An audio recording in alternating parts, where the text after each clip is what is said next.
Ela colocou no caixão tudo o que tinha de mais precioso neste mundo. Seus sonhos. Seus planos. Seu futuro. Enterrou com ele a própria vontade de viver. O tempo passou. A dor ficou. Até que um dia, o impossível aconteceu. Ele voltou. Não da forma como ela um dia imaginou, mas da forma que apenas o destino, em sua sabedoria infinita, poderia orquestrar. Esta não é uma história sobre morte. É uma história sobre um laço, tão forte, que nem a morte foi capaz de quebrar. Esta é a história de uma mãe que perdeu o filho, e de um menino que cumpriu a promessa de voltar. Para entender a profundidade daquela perda, você precisa conhecer a beleza do que foi construído. Imagine uma casa simples, num bairro tranquilo, onde o cheiro de café fresco era a primeira bênção todas as manhãs. Essa casa tinha um coração. E esse coração era Maria. Maria não era rica em bens materiais, mas era uma das pessoas mais ricas do mundo em amor. Sua maior fortuna estava colada nas paredes da sala, dezenas de desenhos de traços infantis, coloridos com a intensidade de quem está descobrindo o mundo. Cada rabisco, um troféu. Cada risada que ecoava pelos cômodos, a mais doce e sincera das melodias. Aquela não era apenas uma casa, era um santuário de um amor único entre mãe e filho. Agora, feche os olhos por um instante e tente enxergar ele, Pedro. Um menino de olhos curiosos que brilhavam com a promessa do futuro e um sorriso tão radiante que era capaz de iluminar até o dia mais cinzento. Ele era o sol daquela casa. O motivo de cada sorriso, de cada sacrifício valer a pena. Juntos, mãe e filho, eles não apenas sonhavam, eles planejavam um futuro inteiro. Ele seria doutor, e ela seria a plateia mais orgulhosa do mundo, na primeira fila daquela formatura, com lágrimas nos olhos e o coração transbordando de felicidade. A vida ali era um daqueles quadros perfeitos, pintado com as cores da esperança e de um amor tão puro, tão genuíno, que parecia ser capaz de criar um escudo contra qualquer mal do mundo. Era um amor que, na inocência daqueles dias felizes, parecia invencível. E é exatamente por ter sido tão lindo, tão completo e tão cheio de luz, que o que estava prestes a acontecer seria tão devastador. Porque às vezes, o universo não avisa quando está prestes a mudar para sempre. E a maior tempestade da vida de Maria começou com uma simples nuvem no horizonte. Uma que ninguém, absolutamente ninguém, poderia ter previsto. Mas o destino, meus amigos, tem um jeito cruel de nos lembrar que não controlamos nada. Ele prega peças para as quais o coração de uma mãe simplesmente não foi feito. Não há preparo possível. E a tempestade que iria devastar o mundo perfeito de Maria não chegou com estrondo. Não, ela chegou silenciosamente, disfarçada de pequenos detalhes, de sinais quase imperceptíveis que, numa vida normal, seriam ignorados. Foi um cansaço diferente. Tô com sono, mãe, num dia de sol, quando ele normalmente estaria correndo no jardim. Depois, uma febre baixa e persistente que não queria ceder com os remédios caseiros. Uma dor de cabeça que ele reclamava atrás dos olhos. Pequenos sussurros do corpo, pequenos sinais que Maria, em sua dedicação absoluta, acreditava serem passageiros. É virose, ela pensava. É fase de crescimento. O coração de uma mãe sempre busca o conforto na negação, porque o alternativo é simplesmente insuportável de contemplar. Mas não eram passageiros. Aos poucos, de uma forma quase imperceptível dia a dia, mas brutal quando vista em retrospecto, a vitalidade de Pedro começou a se esvair. O menino que corria como um redemoinho começou a pedir colo. O sorriso que iluminava a casa começou a rarear, substituído por um olhar cansado e um pouco distante. Aquele brilho nos olhos começou a se apagar. E o medo, aquele medo gelado e primordial, começou a se instalar no coração de Maria. As idas ao pediatra se tornaram mais frequentes. Os exames de sangue, as radiografias, uma névoa de incerteza e terror começou a envolver aquela família. E então, veio o diagnóstico. Uma palavra dura, fria, clínica, dita por um médico com a expressão grave. Uma palavra que soou como uma sentença de morte naquela sala silenciosa. Leucemia. O mundo de Maria desabou naquele instante. As cores sumiram. Os desenhos nas paredes da sala, que antes eram troféus, agora pareciam memórias torturantes de uma felicidade que escapava por entre os dedos. A mesa da cozinha, outrora coberta de livros escolares e lápis de cor, agora estava tomada por receitas médicas, frascos de remédios com nomes complicados e um calendário cheio de horários para a quimioterapia. A esperança teimosa de Maria se transformou em uma oração silenciosa e constante. Cada noite era um pedido de clemência aos céus. Cada dia era uma batalha. Ela via o corpo pequeno do seu menino definhar, ficar frágil, perder os cabelos, mas ela segurava a mão dele e sorria, porque ela era o seu porto seguro. Ela era a fortaleza. Ela não podia fraquejar. Mas por dentro, ela estava sendo dilacerada.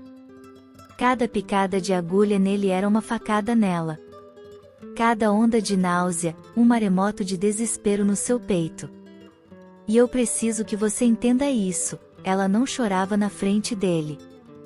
Ela guardava cada lágrima para o banheiro do hospital, abafada por uma toalha, para que ele não visse. Ela era a força dele, mesmo quando não tinha mais forças para si mesma. E então, chegou a tarde mais silenciosa da vida de Maria. Não era uma tarde qualquer. Era uma tarde de outono, e o sol fraco entrava pela janela do quarto do hospital, iluminando o rosto pálido e sereno de Pedro. O médico entrou, não precisou dizer uma palavra. Seus olhos baixos, sua postura curvada, diziam tudo. Não há mais o que fazer. As máquinas foram silenciadas. O mundo parou. Maria se aproximou da cama. O barulho dos seus passos era o mais alto do universo naquela sala. Ela se sentou, tomou a mão pequena, quente e tão familiar do seu filho pela última vez. Inclinou-se e, com um sussurro quebrado, um fio de voz carregado de uma dor infinita, ela fez uma promessa: eu te amo, meu filho. Nosso amor é eterno. E eu estarei sempre aqui. Ele partiu. Sua respiração tornou-se silêncio. E o silêncio que ficou, não era um silêncio de paz. Era um silêncio pesado, absoluto, agonizante. Era o som do vazio. Era o eco de um amor que não tinha mais onde morar. A casa deixou de ser um lar. Maria deixou de ser Maria. Ela era agora um fantasma, habitando os cômodos onde apenas memórias dolorosas viviam. Toda a luz havia se apagado. O que vem depois de uma perda assim? Como se levantar de um abismo tão profundo? Para Maria, os anos que se seguiram foram uma existência cinzenta, um simples passando pelos movimentos. Até que, algo inexplicável começou a acontecer. Um evento tão extraordinário, tão além de qualquer lógica, que faria até o mais cético dos espectadores duvidar de tudo o que achava saber sobre a vida, a morte, e os laços que verdadeiramente nos unem. Os anos se arrastaram. E para Maria, não eram anos de vida, eram anos de existência. A casa que um dia foi um santuário de amor tornou-se uma tumba de memórias. As cores pareciam ter fugido das paredes, dos móveis, do mundo. Tudo era tomado por um filtro de cinza e poeira. Ela funcionava, como um autômato. Levantava, comia algo por necessidade, limpava a casa que já estava limpa, e se sentava na poltrona, olhando para o vazio. Ela ia ao cemitério todos os domingos. Era a única obrigação que dava algum sentido à sua semana. Ela limpava a lápide de Pedro, levava flores novas e ficava horas em silêncio, conversando com ele em seus pensamentos. O peso no seu peito era uma presença constante, um companheiro sombrio e pesado que nada, nem o tempo, nem as palavras de consolo, era capaz de aliviar. Era como se uma parte vital dela, sua capacidade de sentir alegria genuína, tivesse sido enterrada naquele mesmo caixão. Ela estava fisicamente viva, mas espiritualmente, aguardando seu momento de se reunir com o filho. Até que um dia, sua filha Carla veio visitá-la. E trazia uma notícia que deveria ser apenas feliz. Carla estava grávida. Maria abraçou a filha, tentou sorrir, sentiu uma pontada de alegria, mas imediatamente seguida por uma onda avassaladora de dor. A cicatriz foi arrancada. Porque essa nova vida vinha acompanhada de um lembrete cruel de uma vida que foi roubada. Ela veria sua neta crescer, sim. Mas Pedro nunca seria o tio brincalhão. Ele nunca correria no jardim com a priminha. Ele nunca a aconselharia, nunca a protegeria. Cada marco daquela criança seria também um marco da ausência do seu filho. A sombra de Pedro pairava sobre aquela alegria, transformando-a em algo amargo e complexo. Maria se preparou para amar aquela criança com a parte que ainda lhe restava do coração, mas sem expectativas, sem aquele fervor que um dia teve. O parto chegou.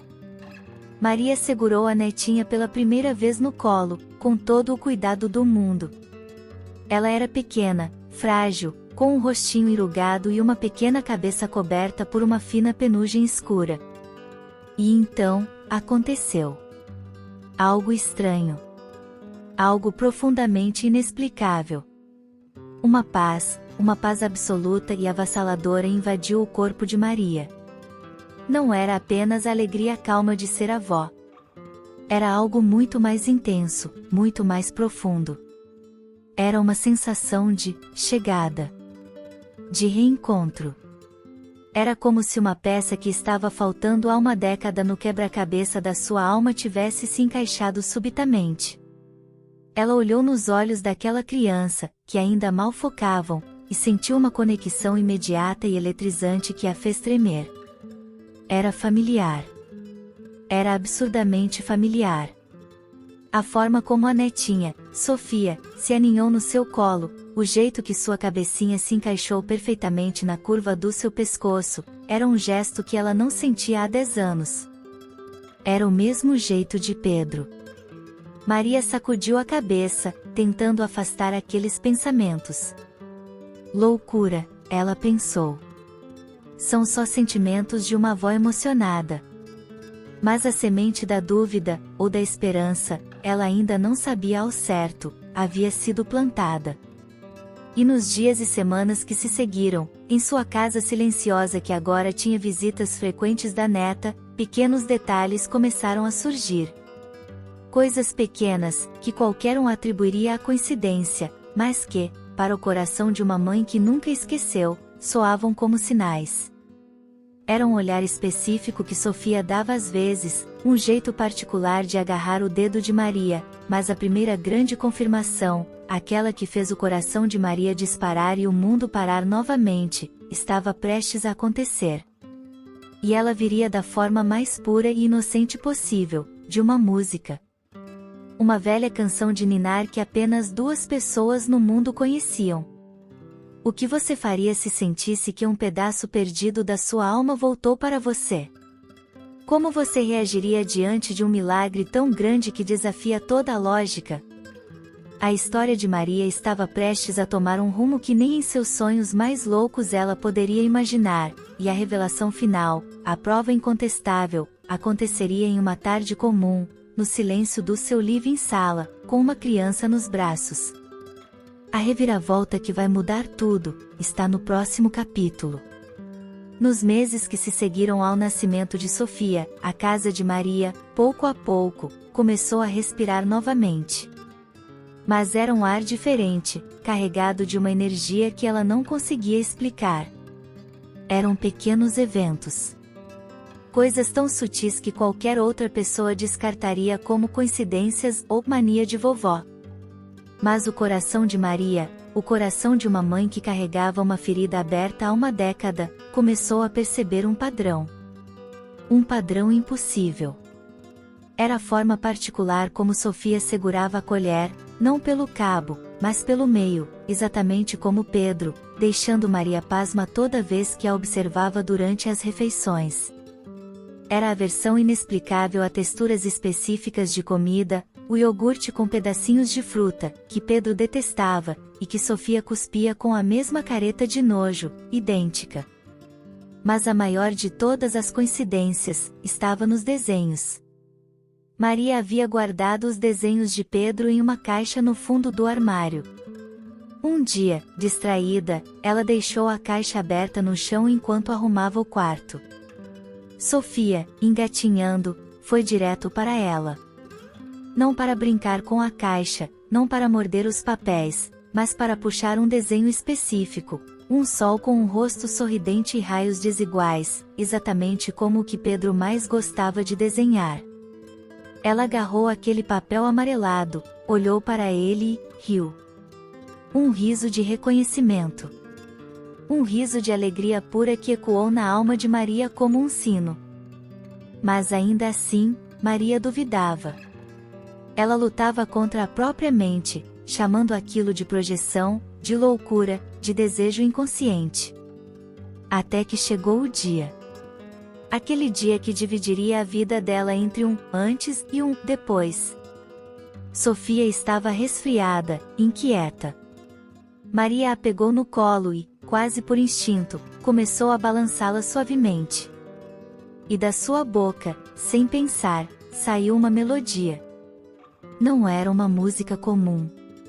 Era uma canção de ninar antiga, que a mãe dela havia cantado, e que apenas ela e Pedro conheciam. Ela nunca, jamais, havia cantado aquilo para Sofia. E então, aconteceu. Sofia, que estava inquieta e com os olhos semifechados, parou subitamente. Ela se endireitou no colo da avó. Seus olhinhos, ainda vidrados pela febre, se abriram completamente e se fixaram nos de Maria com uma intensidade sobrenatural. Não era o olhar vago de um bebê. Era um olhar profundo, consciente, antigo. A menina abriu a boquinha e, com uma clareza que arrepiou cada centímetro da pele de Maria, cantou a próxima estrofe. Perfeitamente. Na entonação exata. Na melodia correta. Foi como ser atingida por um raio de luz divina. Uma verdade monumental, há tanto tempo esperada e tão profundamente temida, explodiu dentro do peito de Maria. Não era coincidência. Não era loucura. Era uma confirmação. Era a assinatura do universo. A prova irrefutável de que o amor é mais forte que tudo. As pernas falharam. Ela caiu de joelhos no chão da sala, ainda segurando Sofia firmemente contra seu peito. E as lágrimas, as lágrimas finalmente vieram. Mas não eram de tristeza.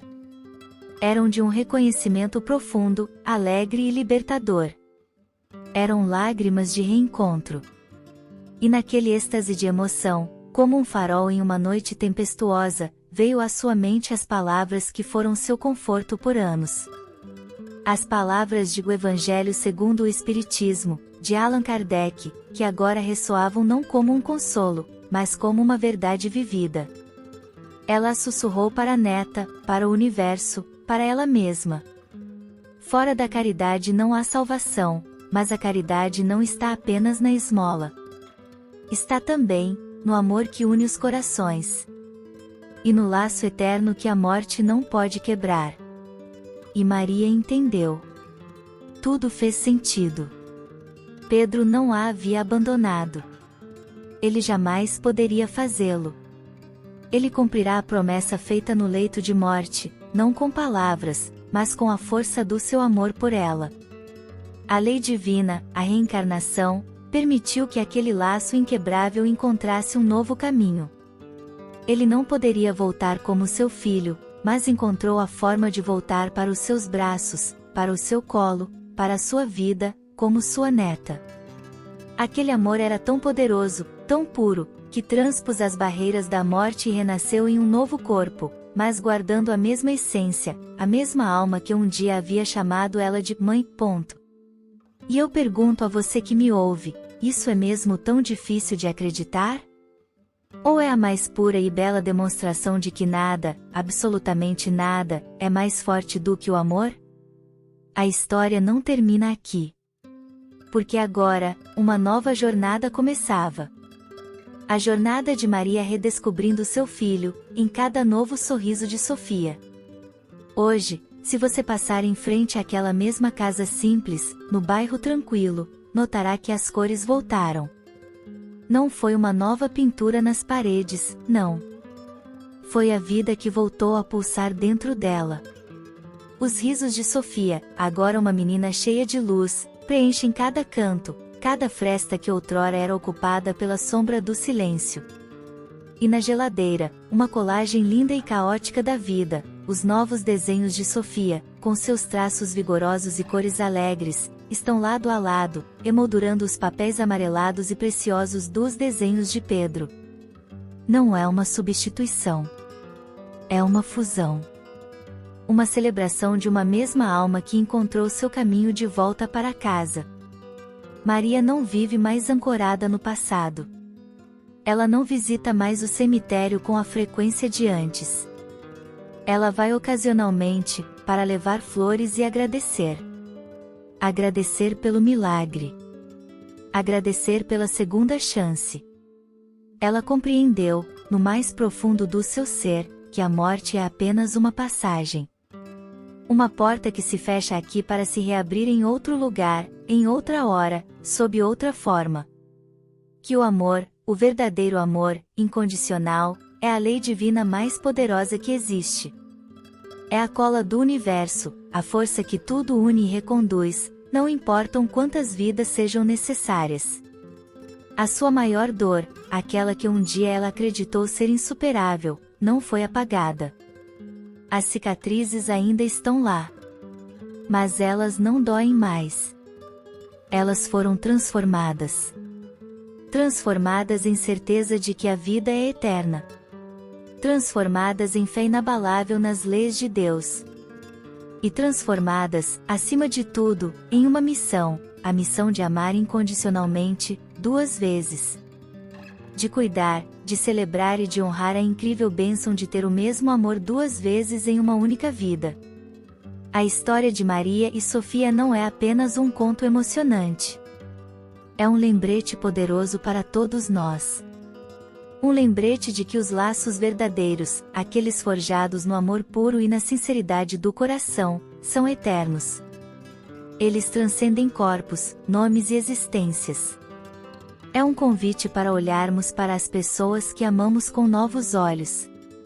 Para percebermos os pequenos sinais, as coincidências inexplicáveis, os jeitos e manias que parecem familiares demais. Às vezes, aqueles que mais amamos recebem uma nova chance ao nosso lado. Sob um novo olhar, um novo sorriso, um novo nome, mas trazendo dentro de si a mesma essência divina que sempre nos conectou. E agora, eu quero fazer uma pergunta para você, que acompanhou essa história até aqui: isso já aconteceu na sua família? Você já sentiu aquele déjà vu inexplicável com alguém? Já olhou nos olhos de uma criança e sentiu uma conexão que vai além de qualquer explicação lógica? Compartilhe nos comentários e me diga se você acredita que os laços de amor podem mesmo vencer a barreira de uma vida. A sua história pode ser o conforto que outra pessoa precisa ouvir hoje. Se essa história tocou o seu coração, se ela te fez refletir ou renovou sua esperança, não deixe ela parar por aqui. Clique no curtir. Aquele like simples ajuda demais este canal a alcançar mais pessoas que podem precisar desta mensagem. E se você ainda não é parte da nossa família, assina o canal e ativa o sininho para não perder nenhuma das próximas histórias de fé e amor que estão por vir. Um abraço enorme e até a próxima! Lembrem-se, o amor verdadeiro nunca morre. Ele apenas encontra um novo caminho para florescer.